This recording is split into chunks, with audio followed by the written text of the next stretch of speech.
So I might do a full-fledged video kind of on this deck once I get it to where I want it. But before we get into the video, I wanted to show you guys kind of where I was in regards to this deck list. So that way you kind of know what we're rocking today. So we got Beedrill. It's very, very straightforward. And we are mostly relying on the Dunsparce line to kind of plow through this. So without any further ado, we're going to go ahead and hop into the video. Buzz, buzz, buzz. All right, here we go. We got ourselves a Beedrill EX mirror match. Now in through I was almost going to say illustrious. We're just going to say career. Through my career of Pokemon. The one thing I can tell you for a fact that has always kind of been like a kryptonite, not my cup of tea, whatever type of wording you want to use here, that has always been the mirror matches. I don't know what it is about it. Like, I feel like I have a 50-50 ratio with them, but most of the time when it comes to mirror matches, I don't know what it is. It just never works out in my favor. I was actually pretty excited when I got this match last night because I was just trying to find a match for Beedrill just so I can have some gameplay to upload for you guys while I'm working on this deck list currently. And then when I saw him flip over a Weedle, I got really, really excited, man. I was like, cool, this is going to be fun. We're going to be one-shotting each other like crazy. But some of the glaring weaknesses with Beedrill kind of happen here. Now, I want to talk about the Fan Rotom real quick. I like the Fan Rotom on paper. I like what it can do, how it can operate. And I maybe could have possibly sent it up in the active spot and just kind of seen what I could do there. But if I start with it, it's incredible. But I just don't usually want to commit resources to kind of getting it up in the active spot. Plus, with this deck, bench space is very limited, especially like early on. I want to try to streamline the Dunsparces as much as I can, just so that way I can get through cards to either set up my board or replace my board with, an extra Beedrill whenever one goes down. But this deck is very, very, very, very straightforward. You just evolve into Beedrill, and I'm eyeing that Rotom again, and I just kind of decide not to put it down. But yeah, this deck, you just evolve into Beedrill. Try to get as many as you can on the board. Of course, the limit's 4.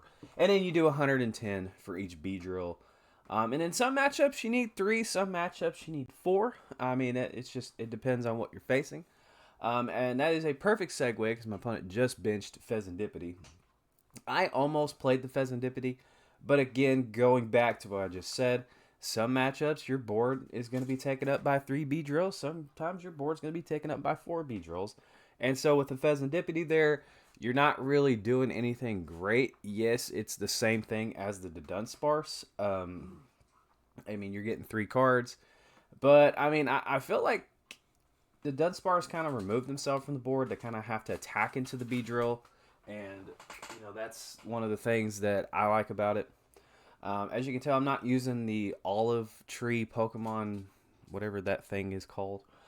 This is just a straightforward Beedrill list. I haven't tried that version out yet. I wanted to try more of a straightforward version that utilizes the Dunsparce line more. But my opponent does go ahead and takes out my Weedle. As you can see, that's kind of bad because I have a Weedle in the prize cards. And I kind of have to play cards here, really. I don't want to Lana's Aid for a single Beedrill, or not a single Weedle, but it's looking like that might be something I need to do. So I figured we're going to go ahead and just try to take this opportunity. I double check, make sure, and I was like, well, I should probably not grab that Cocoon. I should probably grab the Dunsparce, because I'm going to start trying to dig for my Night Stretcher. That is the game plan here. And what I like about it is you can load up your bench space with Dunsparce, and while you're rebuilding your bench back up, you can just kind of pivot off of them with their shuffle ability, which is nice. Unfortunately, I didn't get what I need, so I am short some damage here, 220. I mean, it's not crazy, but hey, it's something. But now I'm worried because my opponent has a Weedle and a Kakuna. And really, I mean, all they need to do is just draw into some stuff. But one of the glaring weaknesses of Beedrill is just setting up your board. I mean, you need a lot of pieces to get it going, and that is one of the biggest issues I found with Beedrill. When you get it going, it's fantastic. I mean, that's just one of those things. It's great when you start going, but you need to be fast. Otherwise, you're just going to be passing or doing 110 damage, and your Beedrill is just taking damage, and it's not really going to be going in your favor. But my opponent is setting up their board, and as we see there, now the Pheasantipiti's dead. It's just a dead card sitting there because I didn't take out a knockout. And that's one of the things that I really enjoy about the Dunsparce line is just I can kind of keep streamlining them. I initially had Pheasantipiti in my deck list before. I don't remember what I cut for it, but it was in there. And I just opted to not even bother with it. But we see my opponent did not get another Beedrill out, so I got really lucky there. So now I have an opportunity to maybe get something going. I have a Hilda, still got the Lana's Aid. I don't want to play that for a single Weedle, just because hey, it's supposed to get me multiple cards, but I'm only getting it for one. But I opted to just retreat into that Beedrill that doesn't have any damage because I want to make my opponent have to work for it. Thank you, phone, for ringing in the middle of a recording. I appreciate that. Yeah, and as you can see, I'm looking at it. I'm sitting there looking at it thinking, I can double the Dunsparce here. I can do something. Okay, single the Dunsparce. Pardon me. So yeah, really right now, I am absolutely digging, and I mean digging for that Night Stretcher. That's the card I want. I'm making sure it's in the deck. Just saw it. And I probably should have took something there. I probably should have took the Kakuna. I don't know why I didn't. But yeah, I just opt to grab the Lana's Aid, and then I Pokepad. I don't know why I didn't grab a Pokemon off the first Pokepad. That was a weird selection by me. I could have grabbed another non-sparse or something. But now I got 3 Beedrill. So I am sitting in one-shot his Beedrill territory. That's all I need. Unfortunately, a Weedle is still prized. So if one of my Beedrill does go down and I haven't taken it off the prize cards, I have to dig for it. And I'm fully expecting my opponent to have special red card at some point. And so I'm just kind of like, you know what? We're just going to kind of slow down and maybe just try to burn through some cards so that way we can hopefully refill our board back up. Now, what sucks is I have 4 dead cards in my hand and my deck in general altogether because my opponent played down that Forest of Vitality. So now anytime I draw Forest Vitality, it is just sitting there. I can't play it. I can't do nothing with it. It is just an actively dead card. But we see my opponent does get the Pheasantipiti, has 3 Kakunas out, 2 Dunsparce, rubs it in my face by playing their Night Stretcher. So thank you for that. And evolves into the Beedrill. And my dog is absolutely being needy right now. So I'm trying to focus on the gameplay and pet him. Otherwise, he growls at me. As we see a second Beedrill coming down. I've been very excited for Beedrill ever since I first initially saw it because it is literally the Band Attack Beedrill that I played with the Flutter Wings from, I think it's Rising Rivals Beedrill. Like when I first started playing, that was one of the very first decks that I played like long term. So I'm gonna go ahead and attach a Grass Energy here, and really I can just grab some stuff. I mean, I can just kind of look through my deck.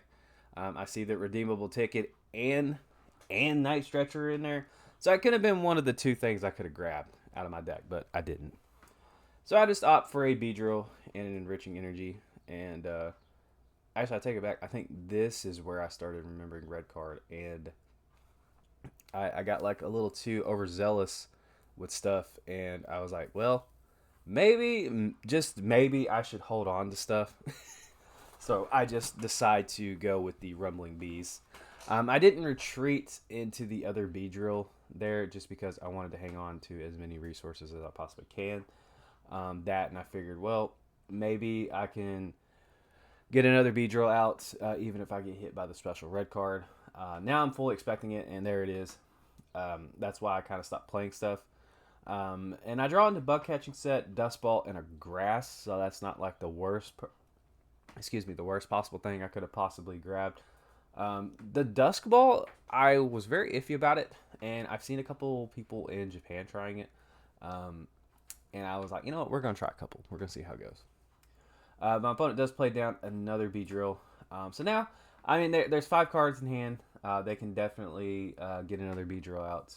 But mine's going to be going down. They're going to be going to 3. And then from there, it's kind of on me to try and get a third one set up so I can close out this game. That's essentially what it is. And at this point in time, I'm feeling kind of okay. I think that I have to have a massively downward spiral just because of the prize differential here. At some point, he's going to have to leave a Beedrill damaged up in the active spot. But I'm fully expecting my Beedrill to go down here.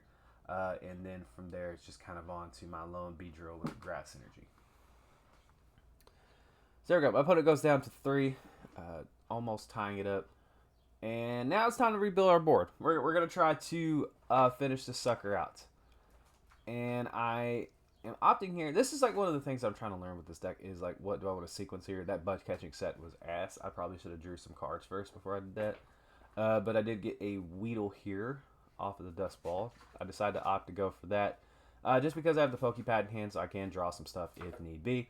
So I'm going to go ahead and Runaway Draw. I get 3. That is beautiful. I always love to see the Enriching Energy. The Enriching Energy with the Dunsparce is it's just a stupid combo. So I'm looking through the deck, seeing what I need to grab. Okay. Basically, we need a Sacred Ash. That is like the big thing we need to do here. We need a Sacred Ash to close out the game. And so that's what we're going to go with. So drawing 4. There's one piece. We do need Dawn in hand, so that's good. Let's try another Runaway Draw. And we get Redeemable Ticket, but it's okay. I go ahead and I think I just send up the Beedrill here because I'm going to have to use this last Dunsparce anyway. So I might as well go ahead and set up Beedrill now, because I'm going to have to attack anyway after this ability.